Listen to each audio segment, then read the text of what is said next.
وقت ختم نبوت تھاکی گئے میں تو بیمار ہوں تسی تو بیمار نہیں واللہ نے بندے ہو کمال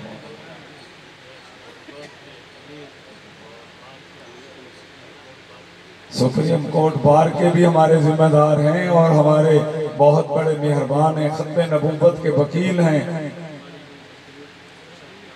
ہاں قانونی مشیر بھی ہیں ہمارے انٹرنیشنل ختم نبوت مومنٹ بڑے ماشاءاللہ اللہ نے ان کو عزت عظمتوں سے نوازا ہے الحمدللہ بہت بڑا کام کر رہے ہیں جناب ملک مدر جاوید صاحب ایڈوکیٹ نحمدو و نصلی و نسلم علی رسول الکریم اما بعد فوز باللہ من الشیطان الرجیم بسم اللہ الرحمن الرحیم ومن لم يحكم بما انزل الله فاولئك هم الكافرون ومن لم يحكم بما انزل الله فاولئك هم الظالمون ومن لم يحكم بما انزل الله فاولئك هم الفاسقون صدق اللہ العظیم نہایت واجب الاحترام قابل اعزاز و تکریم قائدین انٹرنیشنل ختم نبوت مومنٹ سٹیج پہ تشریف فرما ایک کثیر تعداد میں قائدین موجود ہیں مجھ سے قبل جرنیل انٹرنیشنل ختم نبوت ڈاکٹر احمد علی سراج صاحب خطاب فرما رہے تھے میں جناب علامہ شبیر احمد عثمانی صاحب کو اور ان کی پوری ٹیم کو خراج تحسین پیش کرتا ہوں جنہوں نے آج ایک 47ویں عظیم الشان ختم نبوت کانفرنس منعقد کی میں آپ سے قانون کے حوالے سے مختصر بات کروں گا جیسا کہ آپ کو معلوم ہے کہ 1973 میں آئین پاکستان میں قادیانیوں کو کافر قرار دے دیا گیا لیکن اس کے بعد بھی قادیانیوں نے اپنی سازشیں جاری رکھی تو پھر قانون کے اندر 295 کا اضافہ کیا گیا اور اس میں یہ بات لکھی گئی کہ اگر کوئی اشارتاً کنایتاً کسی انداز سے نبی پاک صلی اللہ علیہ وسلم کی گستاخی کرے گا تو اس کی سزائے موت ہے اور یہ قانون پاکستان میں بنا اس سے پہلے سزائے موت نہیں عمر قید تھی تو جب دیکھا کہ یہ کفار نبی پاک کی گستاخیاں کر رہے ہیں تو اس کو سزائے موت میں تبدیل کر دیا گیا اس کے بعد پھر بھی دیکھا کہ یہ مختلف انداز سے مسلمانوں کو گمراہ کرنے کی کوششیں کرتے ہیں کیونکہ یہی اپنی مسجدوں کو مسجدیں کہتے ہیں اپنی نماز کے بلانے کے طریقے کو اذان کہتے ہیں تو پھر پاکستان پینل کوڈ کے اندر دوبارہ ترمیم کر کے دفعہ 298 بی اور 298 سی کا اضافہ کیا گیا دفعہ 298 بی میں یہ تحریر کیا گیا کہ کوئی بھی دنیا کے اندر اپنے بیویوں کو امہات المؤمنین نہیں کہہ سکتا اپنے بچوں کو اہل بیت نہیں کہہ سکتا اور کوئی بھی اپنی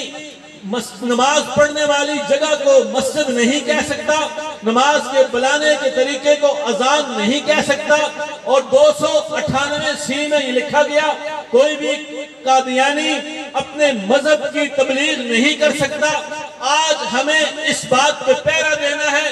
آج یہ قانون ان لوگوں کے لیے ہے کہ جو اپنی مذہب کی تبلیغ کرتے ہیں ان لوگوں کے لیے ہے جو اپنی عبادت گاہ کو مسجد کہتے ہیں ان لوگوں کو روکنے کے لیے ہے جو نماز کے بلانے کے طریقے کو اذان کہتے ہیں آج قانون سے تکلیف کس کو ہے آج قانون سے پیٹ میں مروڑ کس کو ہے آج ہم دیکھیں کہ قرآن پاک میں اللہ نے فرمایا وَمَن لَمْ يَحْكُمْ بِمَا أَنزَلَ اللَّهُ فَأُولَٰئِكَ هُمُ الْكَافِرُونَ وَمَن لَمْ يَحْكُمْ بِمَا أَنزَلَ اللَّهُ فَأُولَٰئِكَ هُمُ الظَّالِمُونَ وَمَن لَمْ يَحْكُمْ بِمَا أَنزَلَ اللَّهُ فَأُولَٰئِكَ هُمُ الْفَاسِقُونَ کہ جو قانون کے مطابق فیصلہ نہ کرے وہ کافر ہے وہ ظالم ہے وہ فاسق ہے آج اللہ نے قانون بنا کے ہمیں بتایا کہ کتب علیکم القتال وکرہ لکم وعسى ان تکرہوا شیئا خیر لکم کتب علیکم القصاص قصاص کا قانون بتایا دیت کا قانون بتایا تعزیر کا قانون بتایا کہ دنیا پہ امن ہو آج اللہ نے چور کے لیے قانون بتایا السارق والسارقۃ فاقطعوا ایدیہما کہ چور کا ہاتھ کاٹ دو اللہ نے زانی کے لیے قانون بتایا کہ جناب زنا کرنے والے کو رجم کرو اللہ نے شرابی کے لیے قانون بتایا کہ جو شراب پیے اس کو درے مارو آج اگر قانون سے کسی کو تکلیف ہے تو زنا کے قانون سے زانی کو تکلیف ہے آج چوری کے قانون سے چور کو تکلیف ہے ڈاکے کے قانون سے ڈاکو کو تکلیف ہے آج اگر تکلیف ہے, 295C سے تکلیف ہے. کیوں؟ وہ گستاخی کا لسانس لینا چاہتا ہے. آج اگر قادیانیوں کو تکلیف ہے کہ وہ جا کے قربانی کرے تو جناب والا وہ قربانی نہیں کر سکتے. آج ان لوگوں کے لیے بھی قانون بنا ہے جو سہولت کار بنے ہیں. ایک تو قادیانی ہے جو عید کے موقع پہ قربانی کرتے ہیں. میں نے آپ نے 298B 298C کے تحت ان کو قربانی سے بھی روکنا ہے, ان کو اپنی تبلیغ سے بھی روکنا ہے, اپنی عبادتگاہ کو مسجد کہنے سے بھی روکنا ہے. اور یاد رکھو کہ جو لوگ قانون کی مخالفت کرتے ہیں, جو پاکستان کی آئین کی مخالفت کرتے ہیں, وہ شریعت کے بھی غدار ہیں, قانون کے بھی غدار ہیں. اس سے آگے بڑھتا ہوں میں. ابھی آپ کے سامنے پاکستان کی اسمبلی سے, پاکستان کے سینٹ سے 298A میں جس کی سزا 3 سال تھی, اس کی سزا کو بڑھایا گیا, 10 سال سزا کی گئی. جناب اس قانون کے خلاف کوئی گلگت سے اٹھ کے احتجاج کر رہا ہے, کوئی کہاں سے احتجاج کر رہا ہے. اس کا مطلب یہ ہے کہ وہ صحابہ کرام کے دشمن ہیں, صدیق اکبر کے دشمن ہیں, سیدنا عمر فاروق کے دشمن ہیں, عثمان غنی کے دشمن ہیں, علی المرتضیٰ کے دشمن ہیں, تمام صحابہ کرام کے دشمن ہیں. اور وہ یہ چاہتے ہیں کہ ان کو تبرے کا لسانس دے دیا جائے, اور وہ یہ چاہتے ہیں کہ صحابہ کرام کو بھونکنے کا لسانس دے دیا جائے. نہیں, ایسے قتل نہیں ہو سکتا. نہ ہی کسی کو نبی پاک کی گستاخی کی اجازت دی جائے گی, نہ ہی کسی کو صحابہ کرام کی گستاخی کی اجازت دی جائے گی. اگر کوئی بھونکے گا اسے قانون کا پٹا ڈالا جائے گا, اسے قانون کے مطابق روکا جائے گا, آئین کے مطابق روکا جائے گا. اور یہ یاد رکھو یہ دونوں قانون گستاخ رسول کے خلاف. اسی طریقے سے امتناع قادیانیت کا قانون آج سے نہیں پہلے سے موجود ہے. اسی طریقے سے گستاخ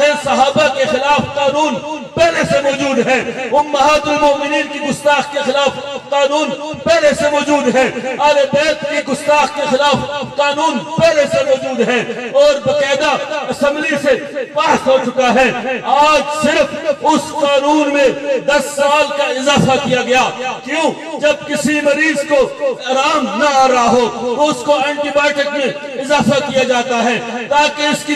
بیماری دور ہو سکے. جب گستاخ صحابہ کو 3 سال قانون میں سزا میں ان کو آرام نہیں آیا, وہ نہیں رکے. سر عام سیدنا امیر معاویہ, سیدنا ابوبکر صدیق, سیدنا عمر فاروق, سیدنا عثمان ذی النورین, تمام صحابہ کرام کو گلی گلی کوچے کوچے تبرہ ہوا. ہمارے اداروں نے, ہماری ایجنسیوں نے, ہماری پارلیمنٹ نے, ہمارے سینٹ نے اس قانون میں اضافہ کیا تاکہ پاکستان میں امن قائم ہو جائے, کوئی صحابہ کرام کی توہین نہ کرے. آج پاکستان اہل سنت اکثریت آبادی کا ملک ہے. آج پاکستان مسلمانوں کی آبادی کا ملک ہے. میرے بھائیوں, جس طریقے سے قادیانی نبی پاک کی گستاخ ہے, نبی پاک کو نہیں مانتے. آج جو صحابہ کرام کی گستاخی کرتے ہیں وہ صرف صحابہ کی گستاخ نہیں بلکہ عقیدہ امامت کی آڑ میں وہ نبی پاک صلی اللہ علیہ وسلم کی نبوت کا بھی انڈائریکٹ انکار کرتے ہیں. کیوں؟ آج قادیانی بھی ڈائریکٹ انکار نہیں کرتا. کچھ دن پہلے اسلام آباد میں ایک ڈاکٹر عورت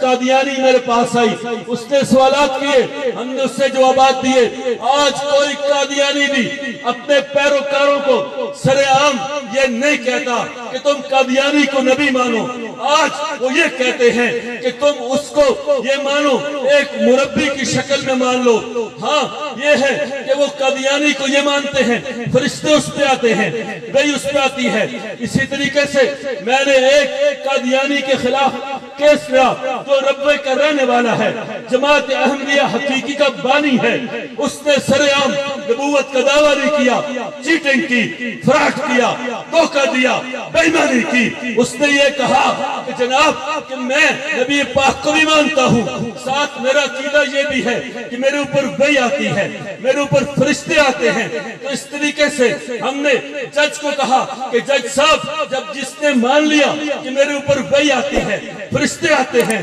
اس کا مطلب ہے کہ ختم نبوت کا منکر ہے، اس کا مطلب ہے کہ نبی پاک صلی اللہ علیہ وسلم کو آخری نبی نہیں مانتا۔ اللہ نے قرآن میں کہتا ہے الیوم اکملت لکم دینکم واتممت علیکم نعمتی ورضیت لکم الاسلام دینا، کہ میں نے دین کامل مکمل کر دیا، اب کوئی نبی نہیں آئے گا، کوئی بئی نہیں آئے گی، کوئی فرشتے نہیں آئیں گے۔ تو میں بات یہ کر رہا تھا جس طریقے سے قادیانی چیٹنگ کرتے ہیں، فراڈ کرتے ہیں، لوگوں کو سیدھی بات نہیں بتاتے اور نبی پاک کی گستاخی کرتے ہیں۔ میں اور بات کرتا جاؤں، جناب اس نے کہا، ان کے وکیل نے کہا کہ اس نے تو نبوت کا دعویٰ کیا ہے، پاکستان کے قانون میں لکھا ہے کہ کوئی آدمی نبی پاک کی اشارتاً کنایتاً گستاخی کرے، اس نے گستاخی تو نہیں کی ہے تو اس کو سزائے موت نہیں دی جائے گی۔ میں نے کہا جج صاحب مسیلمہ کذاب نے بھی نبوت کا دعویٰ کیا تھا، لفظاً نبی پاک کی گستاخی نہیں کی تھی، نبی پاک کی اشارتاً کنایتاً گستاخی نہیں کی تھی، لیکن نبی پاک نے صحابہ کرام کی تشکیل کر کے بتا دیا کہ جو بھی میری گستاخی کرے اس کی سزائے موت ہے۔ جو نبوت کا دعویٰ کرے اس کا مطلب یہ ہے جو اپنے آپ کو نبی پاک کے مقام پہ فائز کر رہا ہے، نبی پاک کی نفی کر رہا ہے، اس مسجد پہ بیٹھ رہا ہے۔ جو خود نبوت کے مسجد پہ بیٹھے تو وہ خود نبی پاک کا گستاخ ہے۔ ایسے ہی جو لوگ آج صحابہ کرام کی گستاخیاں کرتے ہیں، توہین کرتے ہیں، جب قانون میں سزا میں اضافہ ہوا وہ صرف صحابہ کے گستاخ نہیں، نبی پاک کے بھی گستاخ ہیں، اور ان لوگوں کا عقیدہ امامت ہے اور اس میں بھی ایسے چیٹنگ کرتے ہیں، فراڈ کرتے ہیں کہ ہمارے امام پہ بھی وحی آتی ہے، ہمارے امام پہ بھی فرشتے آتے ہیں۔ تو یاد رکھو جتنے بھی قانون بنے اللہ رب العالمین نے بنائے دنیا پر امن قائم کرنے کے لیے بنائے، چوروں کے لیے، ڈاکوؤں کے لیے، زانیوں کے لیے، شرابیوں کے لیے، فراڈیوں کے لیے، بے ایمانوں کے لیے،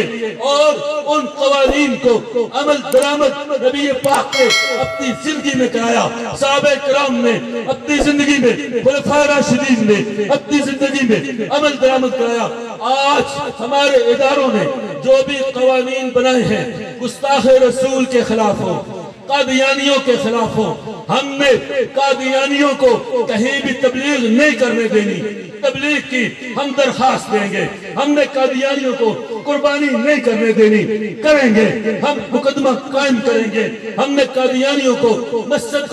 نہیں کہنے دینا، نماز کے طریقے کو بلانے کو اذان نہیں کہنے دینا، کریں گے، ہم ان کے خلاف پاکستان کے قانون کے مطابق کارروائی کریں گے۔ کچھ سہولت کار ایسے ہیں وہ یہ کہتے ہیں کہ جناب ان کو بھی اقلیتوں کی طرح حقوق حاصل ہے۔ میں ان سہولت کاروں کو انٹرنیشنل ختم نبوت موومنٹ کے اس یہاں پلیٹ فارم سے یہ پیغام دینا چاہتا ہوں، یاد رکھو تم کہتے ہو کہ ان کو اقلیتوں کے حقوق حاصل ہیں،